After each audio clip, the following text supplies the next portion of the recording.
Rodrigo de Borja, quien fuera luego el Papa Alejandro VI, nació en 1431.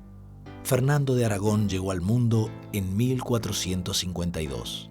Se apoyaron, se traicionaron, se manipularon, se respetaron. Mientras vivieron, el mundo anduvo al ritmo que ellos le impusieron.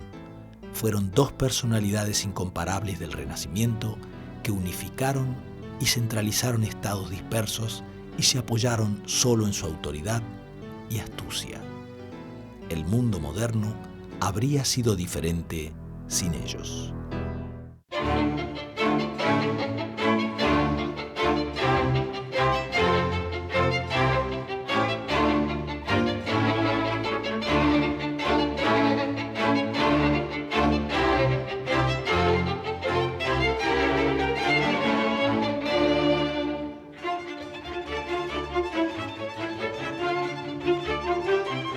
Alejandro VI, Fernando el Católico. Lo primero que hay que decir de ambos es que son aliados, son políticamente aliados, colaboraron y aunque quizá, como suele ocurrir por otra parte, Fernando el Católico consideró que no lo apoyaba suficientemente. Siempre ha habido una ansiedad de la monarquía española respecto a los papas amigos, pidiéndoles quizá más de lo que los propios papas podían generar. Esa es una constante. También se da en el caso de Alejandro VI, pero indiscutiblemente, en mayor o menor grado, la alianza existió, la colaboración existió. La familia Borgia es una familia valenciana que se instala, pasa a través de Nápoles, llega a Roma, ocupa el pontificado y por tanto hay una posibilidad o de asociación o de colaboración o de conflicto entre el pontificado, Nápoles, la corona de Aragón y por tanto de rebote, en el momento en que la corona de Aragón y la de Castilla se asocian, digamos, a través del matrimonio de Fernando e Isabel, aquí se crea toda una especie de trama de posibilidades de conflicto que van a dar mucho juego. Rodrigo de Borja nació en la ciudad amurallada de Xàtiva, en Valencia, el 1 de enero de 1431. Fue hijo de Jofré de Borja e Isabel de Borja, miembros de una familia de la baja nobleza. Tuvo 2 hermanos y 4 hermanas. Su padre lo destinó desde su nacimiento a la vida eclesiástica, ya que no era el primer hijo varón. En ese destino tenía ya un antecedente familiar muy relevante. Su tío materno, Alfonso de Borja, obispo de Valencia en 1429, obtuvo el capelo cardenalicio en 1444. Es una cosa totalmente insólita, yo creo que única en la historia de Europa y en la historia de la Iglesia. Una familia que procede de un territorio relativamente marginal, de uno de los reinos de esta corona de Aragón, del reino de Valencia, una familia de la pequeña aristocracia local, de Xàtiva, y que a través de una serie de carambolas, primero hay un personaje de esta familia que es un jurista importante, pues consigue Alfonso el Magnánimo le encarga la solución final del cisma de Occidente con el reducto que quedaba en Peñíscola, lo soluciona, lo hace obispo de Valencia, después se lo lleva a Nápoles, en Nápoles es canciller de Alfonso el Magnánimo, que acaba de ocupar o de conquistar el reino de Nápoles. La presencia del futuro papa en Xàtiva fue breve. A la muerte de su padre se trasladó a Valencia. Desde allí, Rodrigo se trasladó a Bolonia, en cuya universidad estudió Derecho. También frecuentó artistas, filósofos, tabernas y burdeles. En esa época, los Borja italianizaron su apellido, que de aquí en adelante pasó a Borgia. Mientras tanto, el 10 de marzo de 1452, había nacido en la localidad de Sos, en Aragón, el infante Fernando, hijo de Juan de Aragón y doña Juana Enríquez, hija del almirante de Castilla. El nacimiento de Fernando hizo que su hermanastro Carlos de Viana, hijo del primer matrimonio, temiera ser desplazado y comenzase las hostilidades contra su padre por la corona de Navarra. Al final, acorralado política y militarmente, Carlos huyó a Nápoles, refugiándose junto a su tío Alfonso. Por la misma época, en el vecino reino de Castilla, Juan II había fallecido, siendo sucedido por Enrique IV. Para consolidar su posición, Juan de Aragón se entrevistó con él en 1457, prometiéndose mutuamente la más firme paz. Para garantizarla, se propusieron unir matrimonialmente a Fernando y Juana, hijos de Juan, con los pequeños Isabel y Alfonso, hermanastros de Enrique. Fue la primera vez que se habló de casamiento entre Fernando e Isabel. A todo esto, el tío de Rodrigo Borgia había sido elegido papa con el nombre de Calixto III en el año 1455. Su autoridad era continuamente desafiada por los diversos nobles que controlaban supuestamente como vasallos de la Iglesia, pero en verdad como señores autárquicos de los estados pontificios. Borja es una familia valenciana que, aprovechando la circunstancia de que uno de ellos llega a ser papa, Calixto, entonces van a instalarse en Roma, donde ingresan en el Colegio de Cardenales y empiezan a hacer una gran política.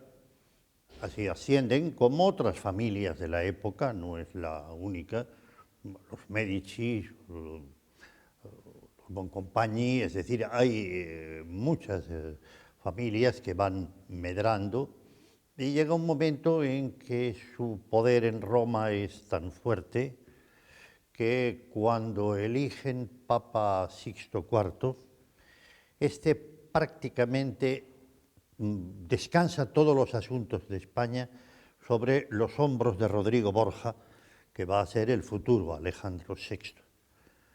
Desarrolla una política sumamente importante y además con mucho éxito. Rodrigo Borgia se doctoró en 1456 en Derecho Canónico. En 1457, Calixto III lo nombró vicecanciller de la Santa Madre Iglesia. Al año siguiente, recibió también, de manos de su tío, el obispado de Valencia. Calixto III falleció en 1458, pero el nuevo Papa Pío II, al igual que luego Pablo II, mantuvieron al joven valenciano en sus cargos. El arzobispado de Valencia seguramente era el centro de poder más importante del reino, sobre todo por las rentas, porque tenían unas rentas económicas muy importantes y un peso fundamental. Entonces tienen el arzobispado de Valencia y el ducado de Gandía, con lo cual lo que es, digamos, se convierte la familia Borgia en un poder fundamental dentro del reino de Valencia. Eso es lo que le interesa a él en esas relaciones. Y por otra parte le interesa estar en buena relación por el tema de la familia de los Aragón de Nápoles. También murió en 1458 Alfonso el Magnánimo, a raíz de lo cual Juan de Aragón recibió la corona con el nombre de Juan II y su hijo Fernando recibió los títulos de Duque de Montblanc, Conde de Ribagorza y Señor de Balaguer. De todas maneras, el futuro rey católico tenía entonces cerrado el acceso a la corona. Su hermanastro mayor, Carlos de Viana, que contaba con el apoyo de la nobleza, fue nombrado lugarteniente general de Cataluña y reconocido como heredero. Sin embargo, Carlos falleció repentinamente poco después y su lugar fue ocupado por el infante Fernando bajo la tutela de su madre. En 1462 se produjeron violentas revueltas campesinas producidas por los malos usos de la nobleza. Juan actuó rápidamente y logró una pacificación casi inmediata. Sin embargo, la paz no fue aceptada por los señores catalanes que pretendían escarmentar a los sublevados. Ante el nuevo conflicto, Juan II firmó con Luis XI de Francia el Tratado de Bayona, por el que el rey francés le daba apoyo militar. Como garantía de pago por la ayuda, Juan entregaba el Rosellón y la Cerdaña. La guerra civil catalana duró hasta 1472. En ella tuvo su primera acción de armas el infante Fernando. En 1466, los rebeldes catalanes nombraron rey de Cataluña al angevino Renato de Anjou, que fue secretamente apoyado por Luis X de Francia, apoyo pronto seguido del envío, ya para nada secreto, de tropas francesas. La situación se hizo verdaderamente peligrosa para Juan II. Para empeorar las cosas, en 1468 murió Juana Enríquez. Por entonces, Fernando fue nombrado rey de Sicilia, pues su padre temía que los franceses aprovecharan la guerra para apoderarse de sus posesiones. La corona de Aragón tiene en aquel momento territorios que son básicamente la isla de Córcega, la isla de Sicilia, que pertenecen a la corona, y una influencia directa sobre el reino de Nápoles, donde hay una dinastía procedente de Alfonso el Magnánimo. A todo esto había fallecido también Blanca, hija de Juan II, dejando viudo y sin descendencia a Enrique IV de Castilla. Entonces, el rey castellano contrajo matrimonio con Juana de Portugal, con quien tuvo una hija que recibió el nombre de la madre. Sin embargo, fue apodada como la Beltraneja, porque voces interesadas hicieron correr el rumor de que era hija de la reina y de su supuesto amante, don Beltrán de la Cueva. Estas maledicencias preparaban el terreno para la discusión de la sucesión dinástica, en la que una parte de la nobleza apoyaba la sucesión del príncipe Alfonso y, fallecido éste, de la infanta Isabel frente a Juana. Juana nace el 28 de febrero de 1462. Entonces tuvo que ser engendrada a finales de mayo o junio. Durante todos estos meses que forman la primavera y el verano y tal, Enrique ha estado viviendo en Navarra en una guerra y la reina ha estado viviendo lejos y no hay noticia ninguna de que se hayan encontrado. Por consiguiente, lo que alega el marqués de Villena es que ni siquiera puede ser hija del rey. Este es el argumento que se está manejando y que a Isabel al principio le hace dudar mucho, porque no se fía nada de todas estas circunstancias. Pero hay un momento en que dice a sus consejeros: si yo tuviera la menor duda de la ilegitimidad, yo nunca hubiera reclamado la corona en modo alguno. Isabel de Castilla entonces apuró a espaldas de su hermanastro las negociaciones para su boda con Fernando de Aragón, quien además de joven y apuesto, ostentaba un muy rico perfil político y militar. El compromiso se formalizó en marzo de 1469 mediante la firma de capitulaciones en Cervera. La boda se realizó el 18 de octubre de ese año. Para poder concretarla, se falsificó una bula de dispensa real, pues los novios eran parientes consanguíneos. La respuesta de Enrique IV a ese matrimonio secreto consistió en desheredar a Isabel y reivindicar el derecho al trono de su propia hija.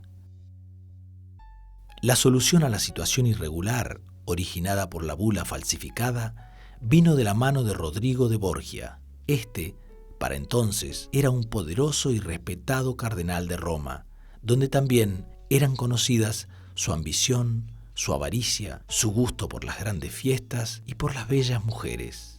Tuvo en esos años varios hijos de diferentes madres: Pedro Luis, Girolama, Isabel, César, Juan, Lucrecia y Jofré. A todos dio su apellido, a pesar de que luego, al ser nombrado papa, adujera que se trataba de hijos adoptivos. De todas formas, el hecho por corriente distaba de ser escandaloso, pues también se le conocían hijos a Pío II, Sixto IV e Inocencio VIII entre los papas anteriores a él, por no hablar de obispos y cardenales. Julio II y Pablo III, entre los posteriores a él, también fueron padres. Hay que tener en cuenta que era bastante habitual que los prelados, obispos, cardenales, etcétera, tuvieran hijos en aquella época. Es bastante normal. Y por tanto, pues tiene el gran problema de, digamos, de colocar con matrimonios de alto nivel a sus propios hijos, y esto también entra en conflicto con las grandes familias romanas de la época, acostumbradas a dominar la política romana y a dominar también el pontificado. Lo cierto es que al iniciar su pontificado, Sixto IV, Rodrigo Borgia, ya brillante vicecanciller de la Iglesia, fue enviado en misión diplomática a España. Su objetivo era investigar la posibilidad de que los reyes de Sicilia, así como las demás cortes de España y Portugal, se sumasen a una proyectada cruzada contra los turcos. Rodrigo Borgia desembarcó en Valencia en junio de 1472, siendo recibido con incomparable algarabía y múltiples muestras de afecto. El cardenal comprendió inmediatamente que los soberanos de España y Portugal no estaban interesados en una nueva cruzada. Dedicó entonces sus esfuerzos a resolver el conflicto dinástico castellano. Casi desde el principio, Rodrigo defendió la posición de Isabel y Fernando, logrando la reconciliación de la pareja con Enrique IV de Castilla. Por otra parte, consiguió con gran celeridad que Sixto IV otorgase la bula oficial que legitimaba el casamiento de Isabel y Fernando. Rodrigo Borgia tenía en el asunto un interés político claro. La legitimación de la pareja real era el requisito para la futura unión de las coronas aragonesa y castellana. Resuelve, desde el punto de vista de la Iglesia, el gran conflicto que se había planteado en España. Él descubre la importancia que tienen Fernando e Isabel. En cierto modo podemos decir que cambia la política de Roma en favor de ellos. Había dudas sobre cuál era el camino más adecuado y él es el que toma la decisión. Estos son los que verdaderamente nos convienen y a partir de ese momento hay una relación muy estrecha. Luego el cardenal Borgia intercedió en el conflicto que sostenían los nobles catalanes con Juan II de Aragón. Apoyó al rey, pero pidió y obtuvo clemencia para los rebeldes y con ello posibilitó la pacificación del territorio.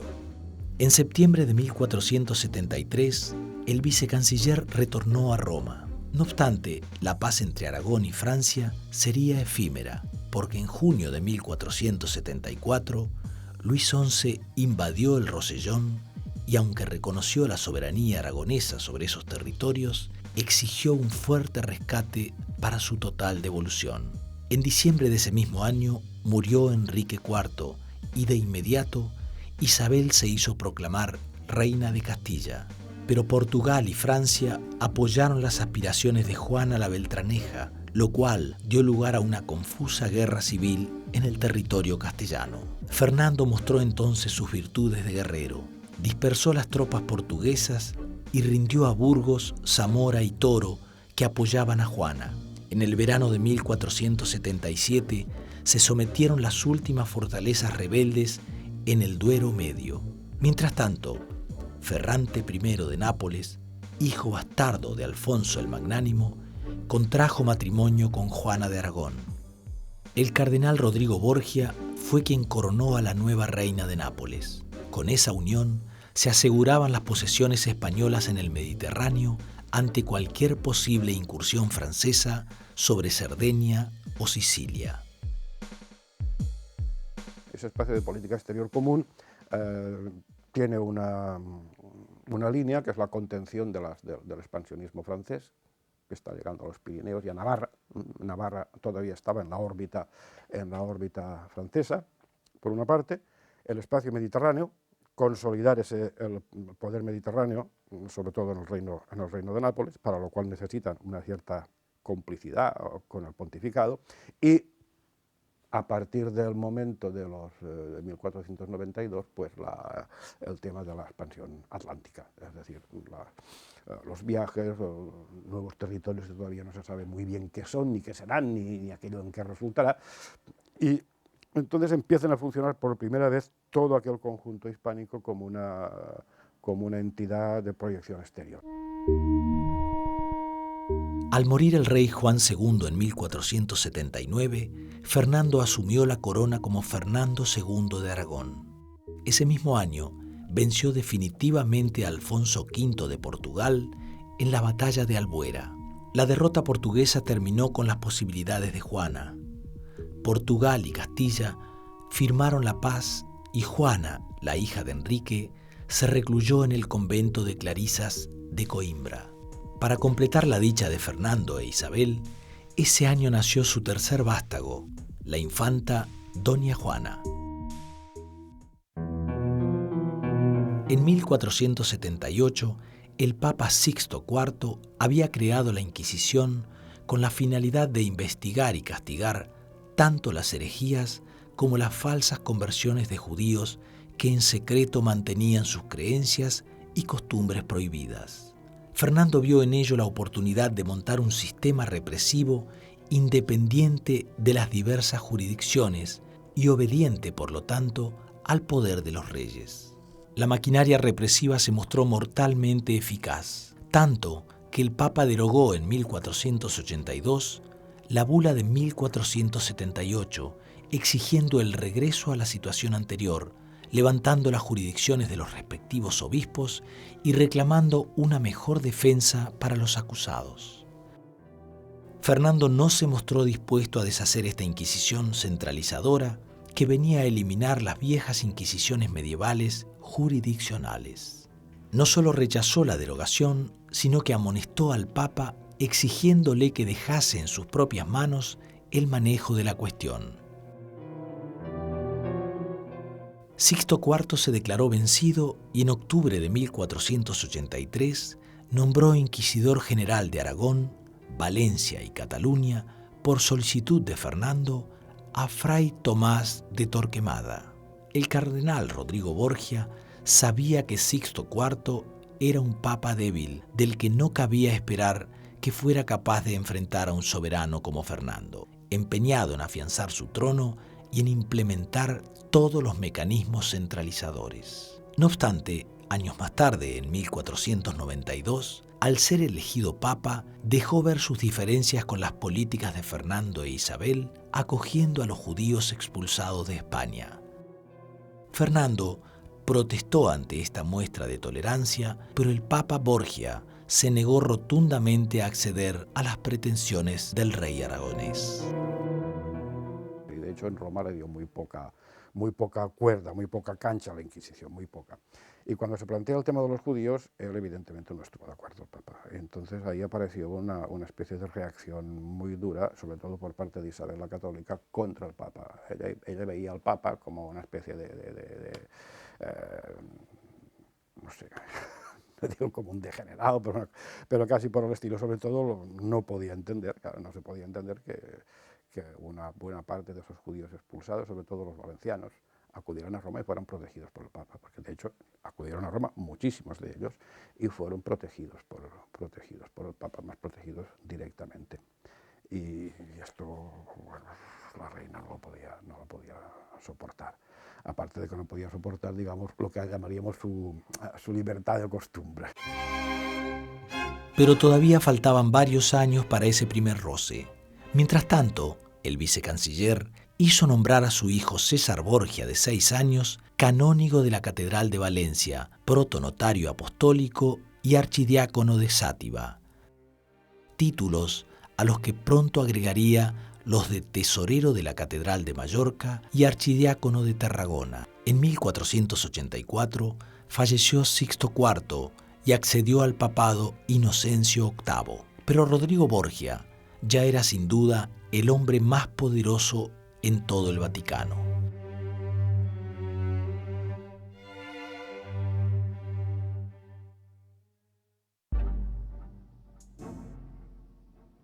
En 1485, por su papel en la guerra contra el reino nazarí de Granada, el primogénito del vicecanciller de la Iglesia, Pedro Luis Borgia, recibió de Fernando de Aragón el ducado de Gandía.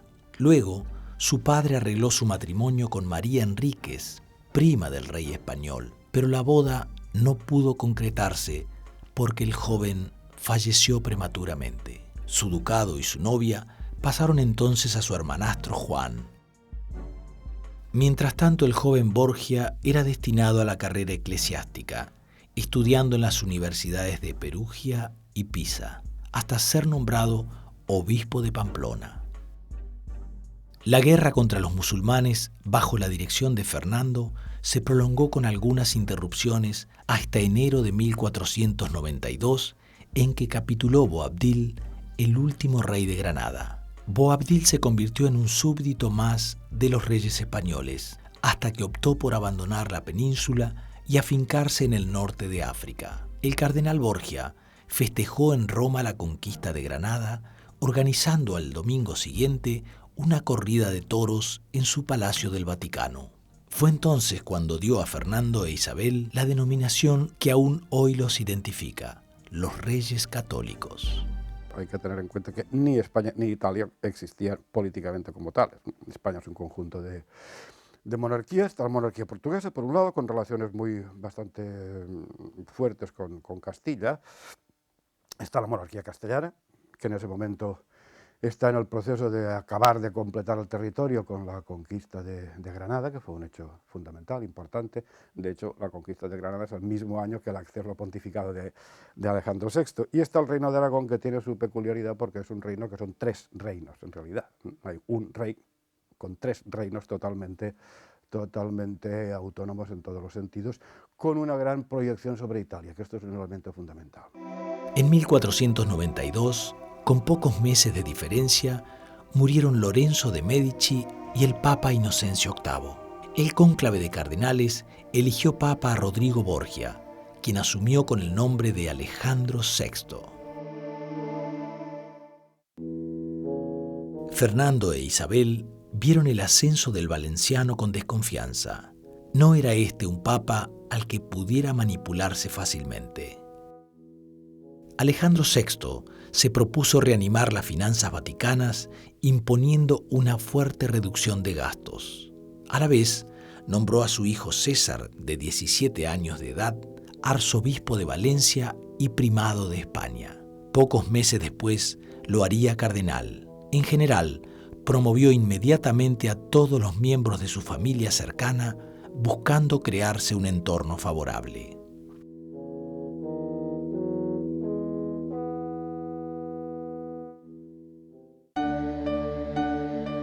El 12 de octubre de 1492, Cristóbal Colón, al servicio de Fernando e Isabel, descubrió las Indias Occidentales, en virtud de un tratado suscripto años antes que le concedía todas las islas de Occidente, excepto las Canarias. Portugal reclamó las tierras descubiertas. La cuestión fue llevada ante Alejandro VI para su arbitraje. Este estudió el problema y se pronunció en favor de España, con la condición de que educara en la fe católica y en el modo de vida europeo a los habitantes de esos nuevos territorios. En una bula posterior, propuso una línea divisoria de norte a sur a 100 leguas de Cabo Verde y de las Islas Azores, como demarcación de 2 zonas de influencia para futuros descubrimientos. Portugal aceptó la bula papal y España amplió las 100 leguas originales a 270. El acuerdo entre ambos países fue firmado en Tordesillas el 7 de junio de 1494.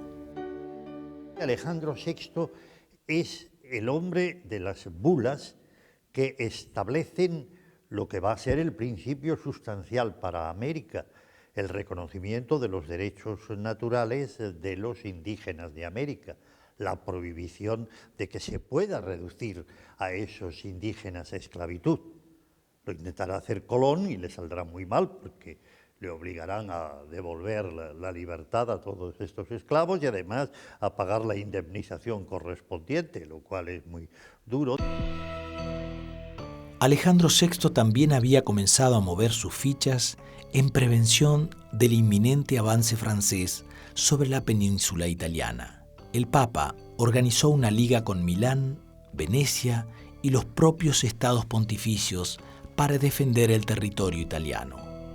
A él le preocupaba, a los Borja en general, le preocupaba mucho el que la Iglesia dispusiera de una independencia política completa.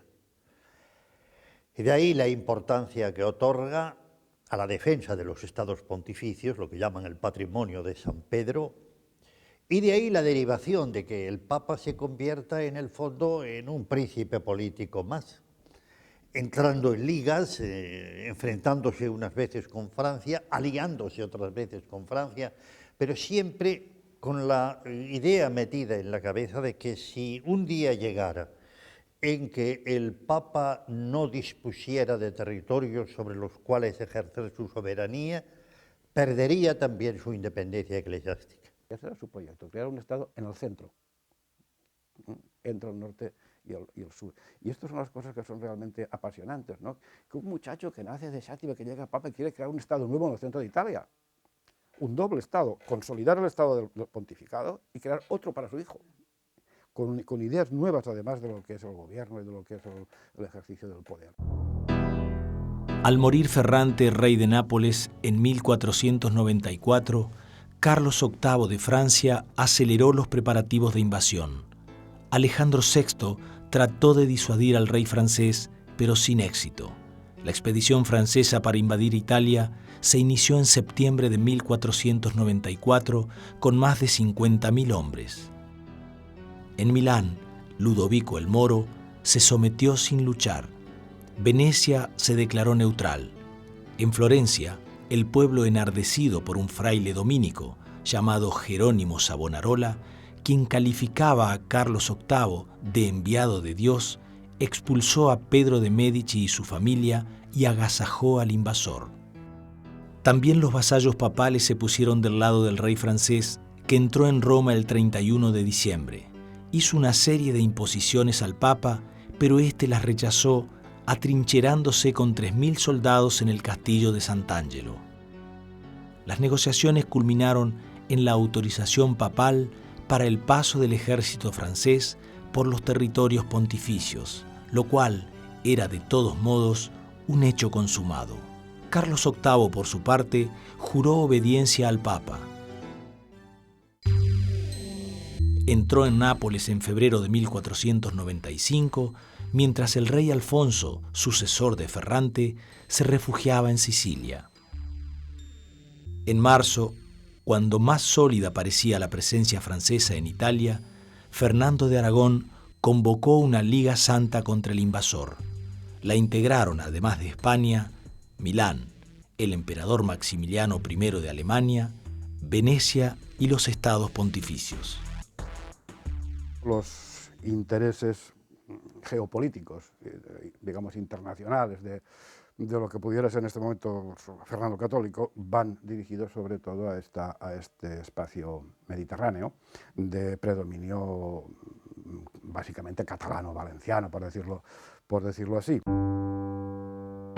La Liga fue promulgada por Alejandro VI, quien mudó su residencia a Orvieto junto a su hijo César y 7.000 hombres armados. Solo volvería a Roma cuando el rey francés hubo abandonado la zona en su camino de regreso hacia el norte. La proclamación de la Liga Santa fue suficiente para que Carlos VIII decidiera abandonar Nápoles, dejando en ella al duque de Montpensier. La escuadra española fondeó en la bahía y las tropas castellano-aragonesas conquistaron la capital, firmando una tregua con el virrey francés y devolviendo a Alfonso la mayor parte de su reino. A la vez, Alejandro VI redactó una bula en agosto de 1495 amenazando con la excomunión al rey francés y a quienes lo secundasen en sus propósitos de guerra en Italia. Fernando se dedicó a organizar una coalición europea contra las ambiciones francesas. Para asegurar la alianza con el emperador Maximiliano I de Alemania, Fernando concertó el matrimonio de su hija Juana de Castilla con el archiduque Felipe el Hermoso y el del príncipe heredero Juan con Margarita de Austria. Con similar finalidad, la infanta castellana Catalina de Aragón fue casada con el príncipe de Gales y la infanta Isabel con Manuel el Afortunado, rey de Portugal. La breve invasión francesa dio mucho a reflexionar al Papa. El modo en que los vasallos pontificios se habían sometido al invasor, dejando sin protección alguna a Roma, daba testimonio de su ineficiencia. Todos esos señores estaban siempre dispuestos a venderse al mejor postor y solo les interesaba su riqueza. Alejandro VI llegó a la conclusión de que debía someter a su autoridad esos territorios. Llamó a Juan de Gandía a Roma y lo nombró confalonero de la Iglesia, lo que equivalía al lugarteniente del Papa para cuestiones militares. De hecho, jefe del ejército pontificio. La primera campaña fue dirigida contra el clan Orsini. Después de varias batallas de desigual fortuna, el Papa y la familia Orsini firmaron en febrero de 1497 un tratado por el cual ésta debía indemnizar a la Iglesia con una fuerte suma y entregar al Vaticano el castillo de Isola.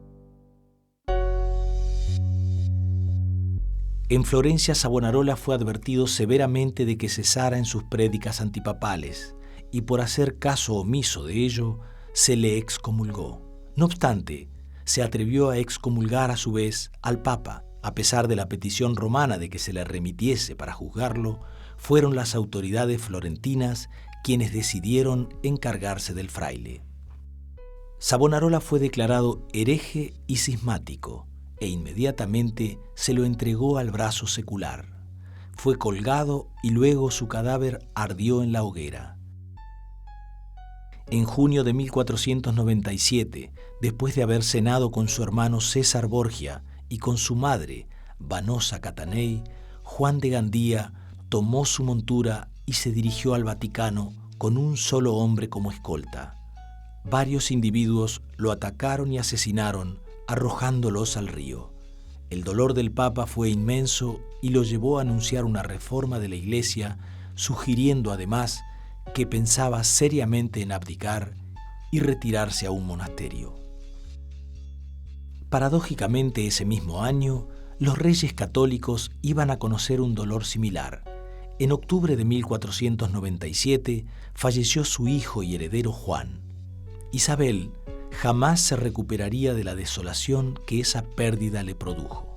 Fernando, más político que su esposa, trató de pensar en la continuidad dinástica.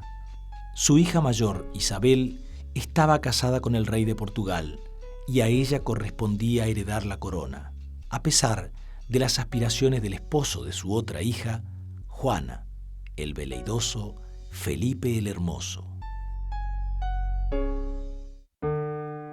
Muerto su hijo Juan de Gandía, Alejandro VI decidió que César Borgia abandonara la carrera eclesiástica para emprender la militar. Ante un consistorio reunido en 1498, César reconoció su incapacidad para cumplir los deberes de la dignidad que ostentaba y solicitó humildemente que se le devolviera su estado laico, pues deseaba contraer matrimonio. Se le concedió inmediatamente la dispensa. Luis XII, que acababa de acceder al trono de Francia, se había dirigido al Papa solicitando la anulación de su matrimonio con Juana de Valois para poder casarse con Ana de Bretaña, viuda de Carlos VIII, y así poder conservar la Bretaña unida al resto de Francia. Alejandro VI accedió a considerar el caso siempre y cuando el rey francés aceptase adoptar a César como alto colaborador.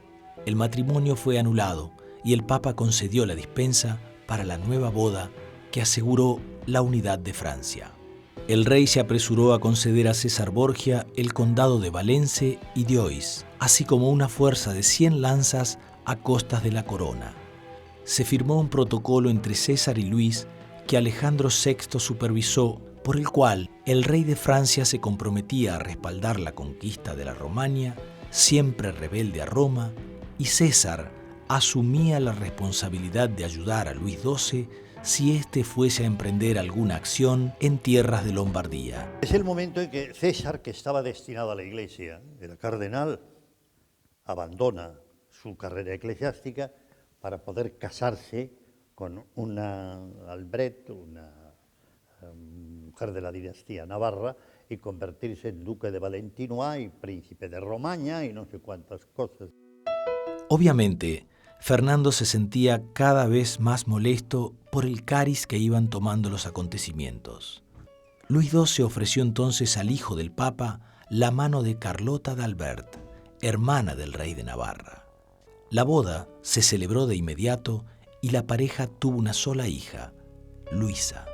Hay un momento en que César Borgia impone un poco a su padre la idea de que conviene mucho más la alianza con Francia para poder establecer el ducado de Romaña y todo lo que él está soñando el gran principado italiano que había llegado a crear entonces, vamos. Y entonces hay un cambio en la política.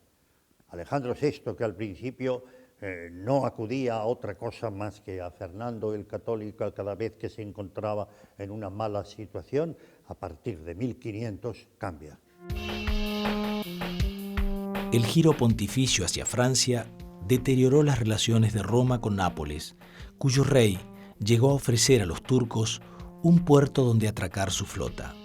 El Papa reunió importantes fuerzas militares y atacó a algunos señores de los territorios eclesiales que habían tomado el partido de los aragoneses napolitanos, venciéndolos en combate.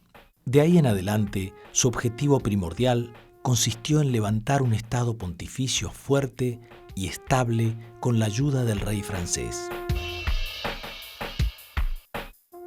Poco después, Luis XII y su aliado César Borgia entraron triunfalmente en Milán. Cuando Luis XII regresó a Francia, cedió a César Borgia unos 15.000 soldados para su campaña. En un par de años, César aniquiló a todos los enemigos del Papa, constituyendo un verdadero Estado que gobernó y administró de modo ejemplar. Alejandro VI y en Fernando el Católico hay una idea de política familiar, la familia al servicio de la política. En Alejandro VI es evidente, ahí están, se sabe, se conoce muy bien toda la peripecia de los Borgia, con todo el componente mórbido de la familia, pero la propia política matrimonial de Fernando el Católico responde también a un mismo objetivo de utilización de los familiares, en este caso sobre todo de las hijas, como peones al servicio de unos criterios políticos. O sea, la idea de la familia como previa al concepto de Estado me parece también muy clara en ambos casos. O sea, sirven a unos mismos objetivos en ese sentido. Aunque la política de uniones matrimoniales con fines políticos de los reyes católicos había sido muy clara, les produjo múltiples frustraciones. En 1498 falleció su heredera Isabel y el 20 de julio de 1500 murió también su hijo, el príncipe Miguel, dejando la vía sucesoria asentada en Juana y su esposo Felipe el Hermoso, quienes vivían en Bruselas y habían tenido ya un hijo varón, Carlos de Gante, futuro Carlos I de España y Carlos V de Alemania. En 1502, la pareja llegó a España para obtener el reconocimiento como herederos.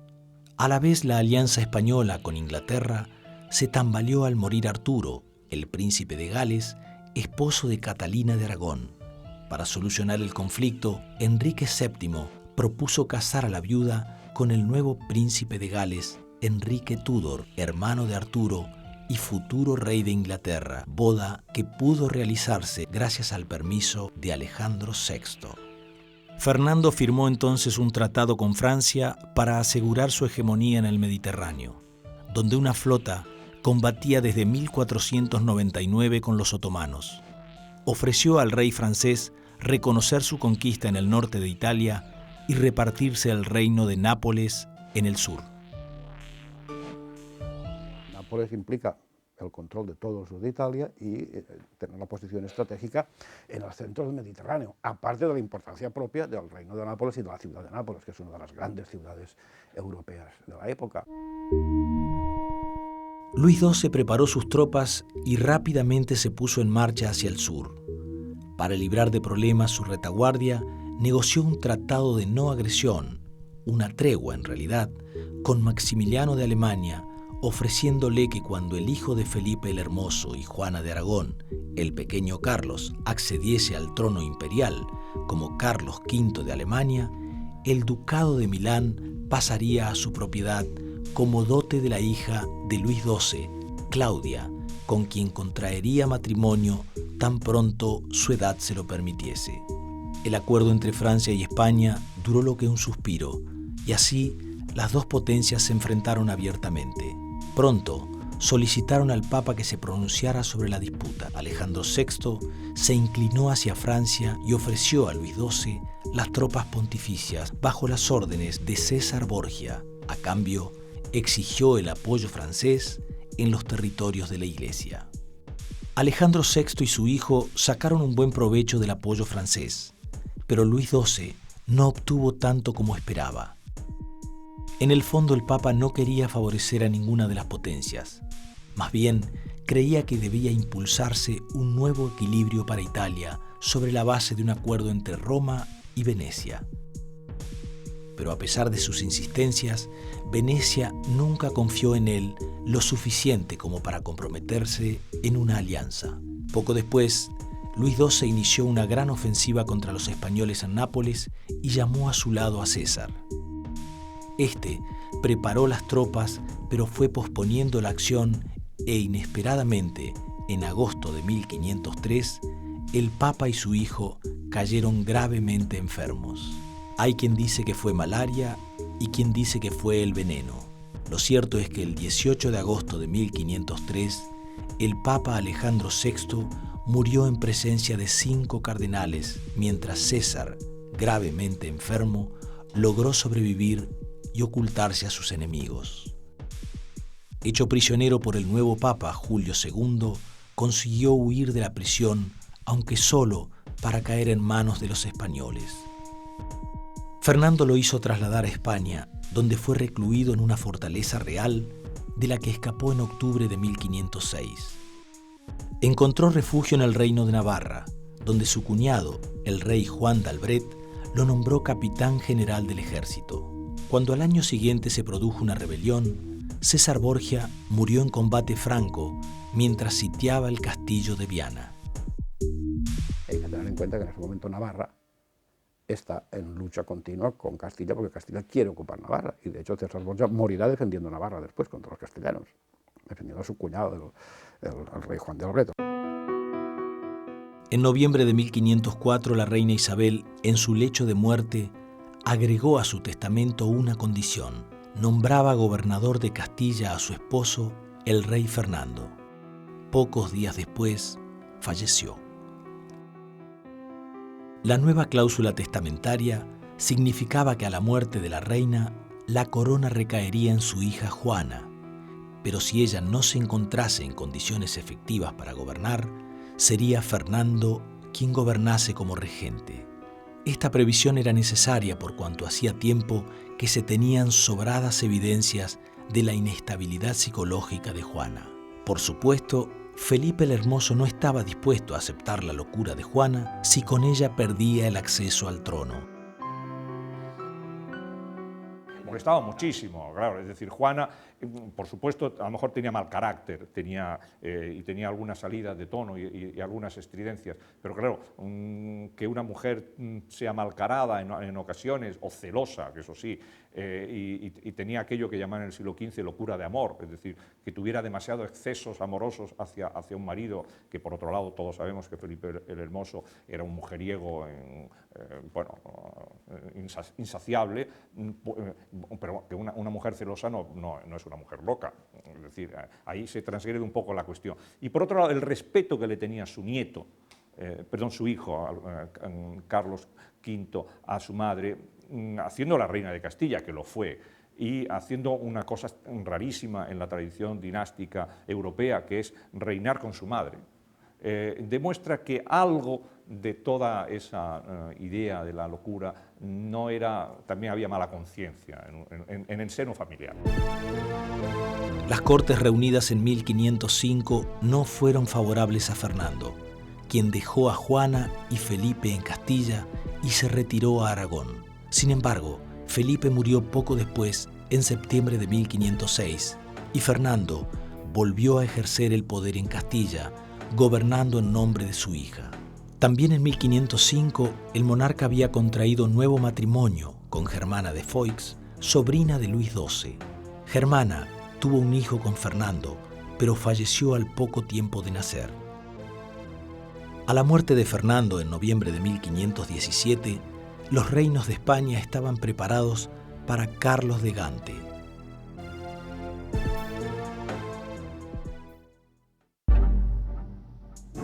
Fernando de Aragón y Alejandro VI fueron acaso los máximos protagonistas del tiempo que les tocó vivir. Más aún, ellos, como pocos hombres, crearon con sus actos, con sus decisiones, con sus aciertos y errores y hasta con sus arbitrariedades, el mundo en que aún hoy vivimos.